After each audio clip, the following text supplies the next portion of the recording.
Hello everyone, আবার একটি নতুন সকাল। আর সকাল সকাল উঠে বেশিরভাগ দিনই আমার এই ভিডিও এডিটিং এর কাজগুলি থাকে, আপলোডের কাজগুলি থাকে।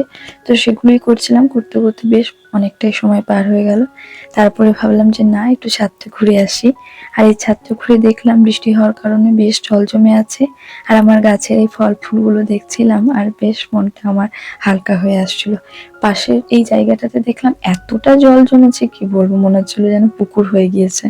তারপরে এখানে আমাদের এই কলমি শাকগুলো হয়েছে, টবেই হয়েছে, বাবা মা লাগিয়েছে।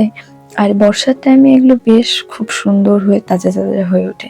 মা বললো যে একটু শাক তুলে নিয়ে আসতে, তাই কিছুটা শাক তুলে নিচ্ছিলাম। বেশিটা তুলবো না, অল্প একটু শাক তুলে নেবো, আমাদের জন্য ব্যাস এইটুকুই যথেষ্ট, বাকি অন্যদিন হবে।